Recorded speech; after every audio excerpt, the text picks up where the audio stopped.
People come to me, Rhett, what do you think about Cardano? Come on, technology is not even there. EOS can do everything that Cardano. They are proud of things that we are already doing for 3-4 years. It's time to talk about block producers on EOS. Who are they? What do they do? And why do they do it? In this series, I will highlight the various block producers in EOS, either of the top 21 who produce the blocks, or of the many standby producers waiting in the wings.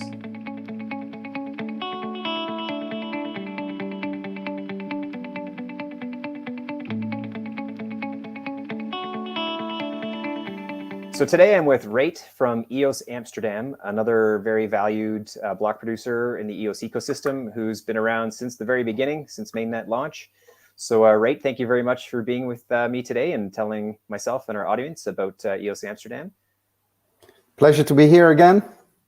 And I've been on everything EOS channel, so yeah. Yeah, no, that's right. Yeah, we're using that platform for sure. They've got quite the reach, so it's a shout out to Zach Gall.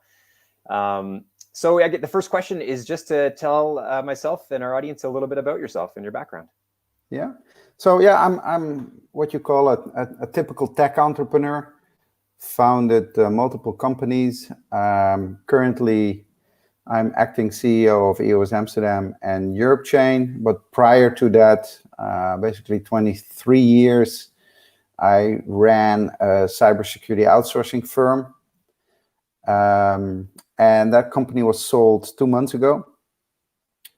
It was a big company, 60 people, 3 countries. So yeah, that was a very active operation. I wasn't involved anymore with that company. I was just shareholder and board member.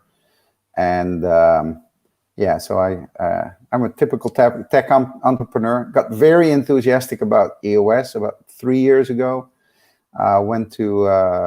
I was on a party, somebody spoke about EOS, went to a meetup and got very enthusiastic. I realized I dived into Ethereum, Bitcoin. Prior to that, never purchased any coins or invested anything. But I bumped into EOS. I really, really liked the whole strategy for a governed blockchain. Multiple chains, the vision of millions of transactions per second. And with my cybersecurity background, I really felt that approach was able to solve some serious issues in the cybersecurity industry. So I got involved, co-founded EOS Amsterdam. We have been producing on mainnet from the launch.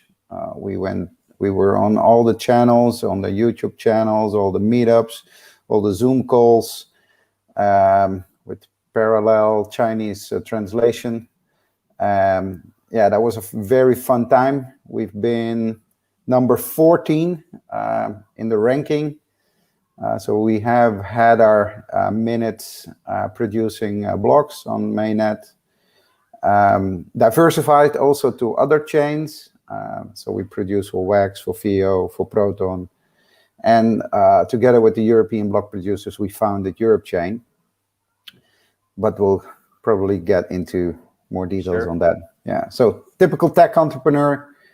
I don't live in Amsterdam anymore. I sold my house there. I'm living in south of Portugal now. It's a bit more crypto friendly.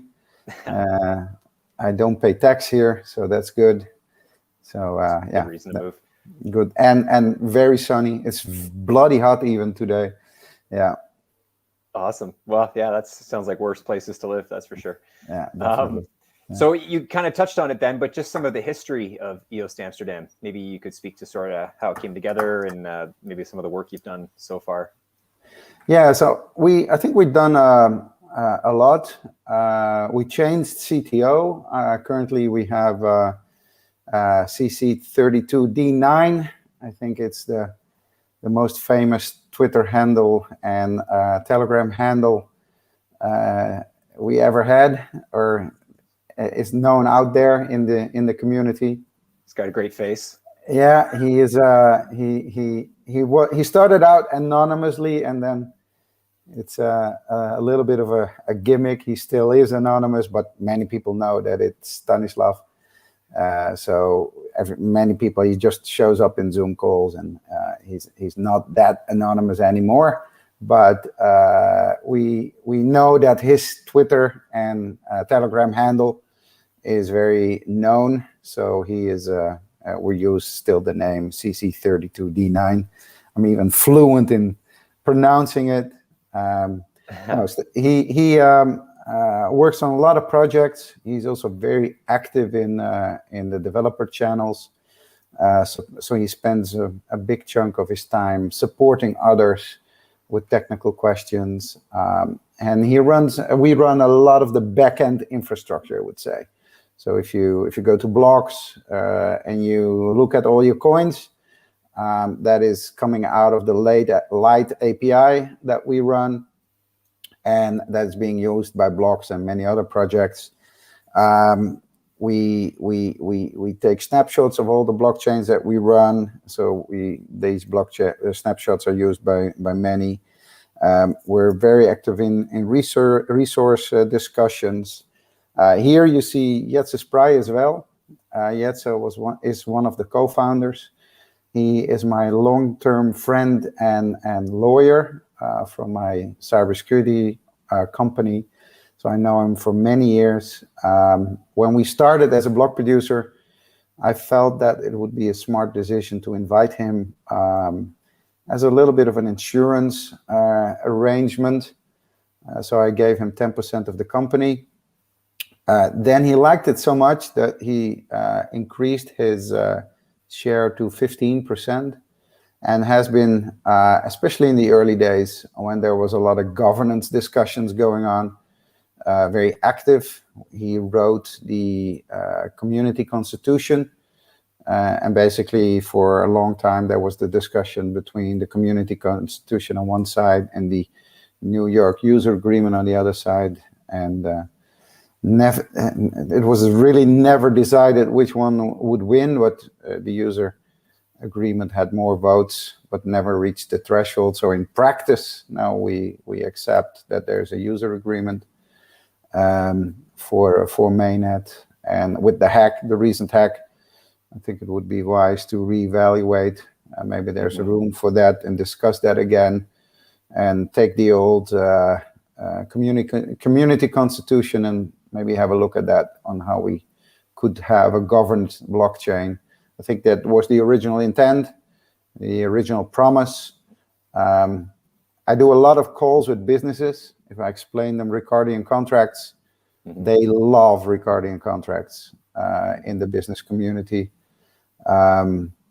We also started EOS.business with some of the more active block producers and companies in this ecosystem that are focused more on the business to business part of the world. So together with the founding team here, we started this website. All the companies that are engaged with business to business deals can advertise on this website, and we're aimed to be the more focused on business to business part of the community. This website is just live. It is not even properly introduced to the community.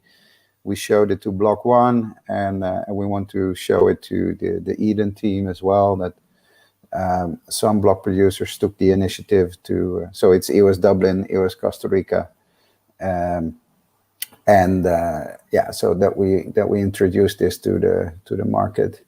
Great. And the Rewire guys, of course, don't forget about them. They're not a block producer, but they are a spin out of a block producer, and doing a lot of projects. And it looks like you've got some virtual events that people can sign up for and attend. Is that right? Yeah. So very good. We're very awesome. Active. You saw a picture of me doing a presentation on NFTs in Lisbon So we're educating the world about blockchain in general, smart contracts and NFTs, and basically the whole ecosystem that is based on top of EOS.io. Awesome. Well, then in light of that, then what is there anything you would speak to or highlight that you're maybe most proud of with your block producer with EOS Amsterdam? Yeah, I was talking about that question. Most proud is that we're still there, basically, because yeah, it's a tough time. We have been in the paid zone from EOS mainnet.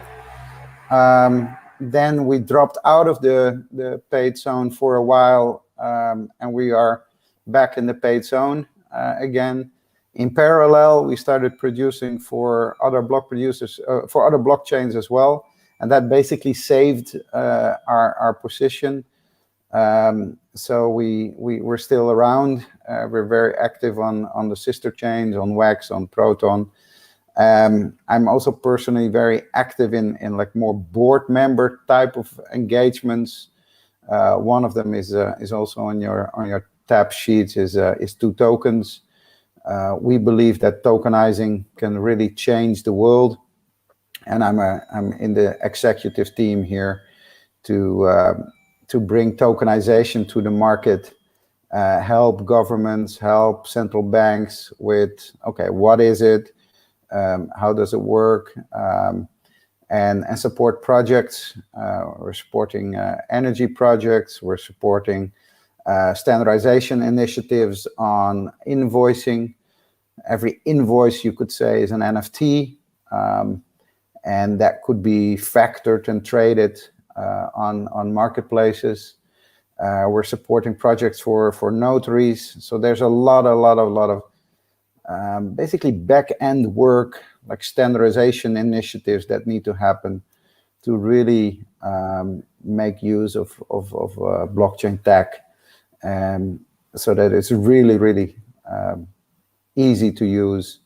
We're building example software for that. We're building platforms for that. So there's a lot of things behind the scenes that need to be done, need to happen. So yeah, where I'm proud of, it's pretty general. We're from running light APIs all the way to running snapshot servers. Stan just recently worked on point of sale smart contracts and payout, optimizing the payout schemes. He's supporting a lot of exchanges. He's supporting the biggest projects on mainnet is Upland. He's doing a lot of support for these guys. So yeah, there's a lot of work that we do, and basically the block producer fees pay for this, because we can support these projects. There's no, these tokens, 2tokens is a foundation. There's no money involved being active in this company, and basically being member of the block producer community is able to pay for this. And is 2tokens mostly centered around EOS.io technology in terms of no, this is really about tokenization and more general protocols, general standardization, and this is completely not tech focused. Of course, there's a lot of tech companies supporting this initiative. The big law firms, the big advisory firms are member of this. A lot of that style system integrator companies are supporting this. Awesome. Because yeah, if you want to, for example, do invoice financing and standardize that on NFTs and run that on an EOS blockchain, then you need standards. And so we're engaging with the standardization bodies and standardization committees and with banks and with regulators to get that approved. So how could you finance an invoice? You NFT an invoice, upload it on the EOS mainnet, pay it with a stablecoin. It's an amazing piece of tech. It could really revolutionize the world. You can have invoices that are confirmed by seller and buyer. You just have to wait for the 30 days, 60 days, 90 days. But in that period of time, all SMEs, all small companies, all of them are financing these invoices. I think factoring has a market share of 3%, means that 97% of all the companies in the world finance their invoices themselves, which can be very easily by smart contracts. There's a lot of invoices, just not undisputed invoices. You could release an amount of liquidity. It's unthinkable if we could standardize these type of things. So and just that's what I'm engaged in. Yeah, increased efficiency. It releases an enormous amount of liquidity for all those small companies if we could run those invoices as an NFT and finance them pretty easy. So maybe this leads to the next question then, because it could be just what you just said, but what excites you the most about the future of the EOS blockchain? Well, EOS, I think EOS, they are definitely on the wrong place in the rankings. I just saw EOS being 30 in the cryptocurrency rankings, completely idiot. People are, I mean, have lunatics, friends, no, it's friends, not lunatics, but people come to me, Rhett, what do you think about Cardano? Come on, technology is not even there. EOS can do everything that Cardano, they are proud of things that we are already doing for 3-4 years. So it's really frustrating that EOS is where it is. And I think we really, I really hope that Eve and Dan, with their new energy, will be successful, because that is absolutely necessary for the EOS community to have this new blood. And I hope that Block One finally shows up to the party as well. They promised that they would do marketing when their application layer was finished. So when Bullish and Voice go to market, that they really start to advertise the tech.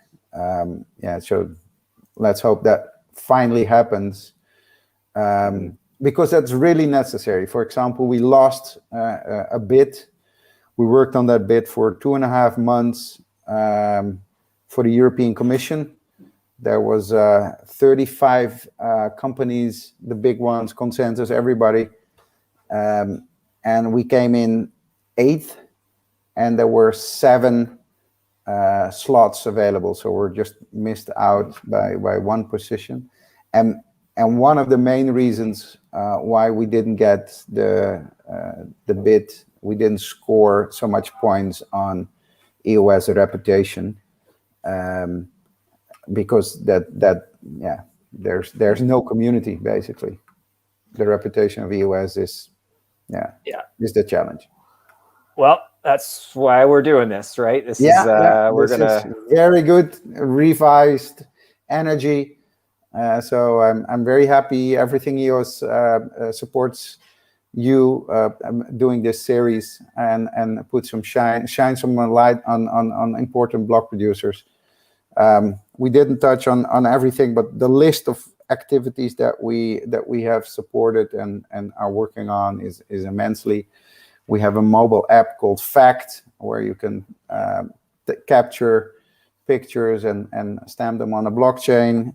Everybody in the community knows WordProof. WordProof was one of my ideas originally. The whole new company is started out of that. We have a similar idea called File Hash as well, where you can even co-sign such a publication. We're supporting, Stan is supporting, CC32D9 is supporting a lot of exchanges. There's some challenges there, and they use a lot of his tech. So yeah, we provide a lot of value for this whole ecosystem, and been around since launch of mainnet. And it really needs a breakthrough now. So I guess and in light of all the work that you do and this revitalization of the community itself, is there anything that, the last question, basically, anything the token holders can do to help you or EOS Amsterdam and just the EOS ecosystem in general? Yeah, just vote for us. That is the most important. They're still on the list, some of those sock puppets. So yeah, there's a lot of people that still don't vote, even large whales. If you look at the list of large whales that never voted, that's a serious list of tokens never engaging in the community. So vote for us, then we can continue to invest in these activities that we do. We're working on an identity system called Mighty. Didn't even touch on that today. There's a lot of differences between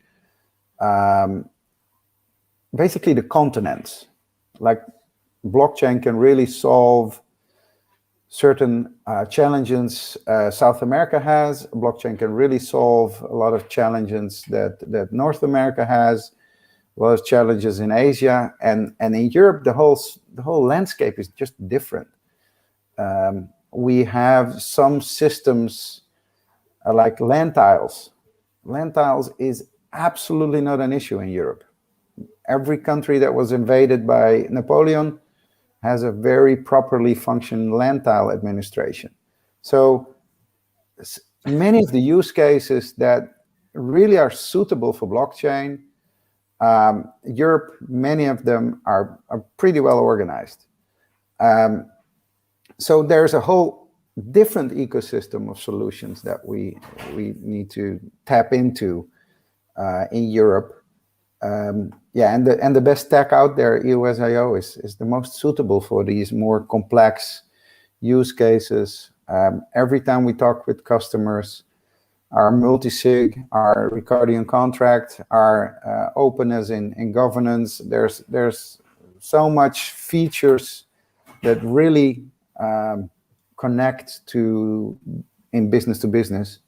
So I think EOS.io has absolutely a very, very big chance to be successful.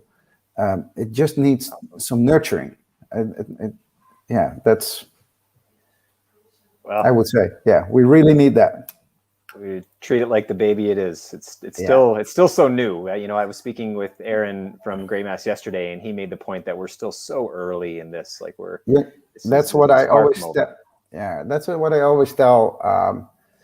If you're accustomed to investing and development cycles of tech,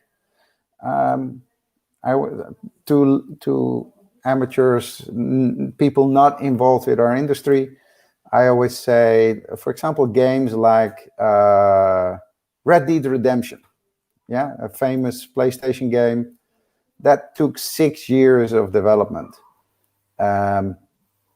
So some tech like Bullish takes, what is it now? 3 years, 4 years? Yeah. So a stupid game already takes 6 years, right? I mean, what you guys expect? This is very complex tech. An application like Bullish, you can't, if you introduce something new, it needs to be better than Binance, needs to be better than Coinbase. Otherwise, you only get one shot. Yeah, the users, if they don't like it, then so block one, if they need to introduce a new product, that takes 4 years, 5 years. Yeah. Then I see a lot of people on Twitter complaining they don't deliver. No, they're working on it. And it's 3, 4, 5 years. That's normal in these. But it's because it's from ICO. I mean, the software that was released after the ICO was buggy as hell. It took us 3, 4, 5 weeks to get it a little bit stable.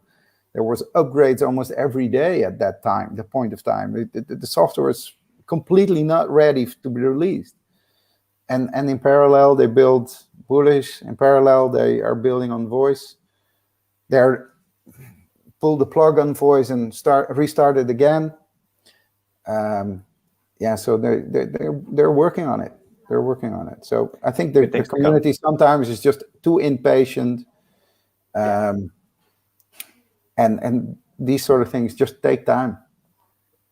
Yeah, well said, Rhett. I think that's a great way to end it. They take time, and the prize will be given to those who are patient and those who persevere and struggle through the challenges and don't give up and are still here. Like you say, you've been in the top 21 and you're currently 53rd or something, but you're still here. Yeah. And I'm still here. We're still building. We still believe in this tech layer. We add value every day. We love this space. We're not so politically engaged as with Eden, that sort of thing. It's not completely my cup of tea. Yeah. We're building and doing more business to business. That's important. Yeah. Well, that's it takes many. What's the analogy? Many chefs in a kitchen, or sous chefs? I don't know. Anyway, we're working together. We're working together to make things happen. So that's all that matters. Yeah, absolutely. Awesome. Well, thank you very much again for your time, Rhett. And I'll share all the socials for EOS Amsterdam and yourself so people can find you. And best of luck to the future of EOS Amsterdam and all the great projects you're working on. Thank you, Chris.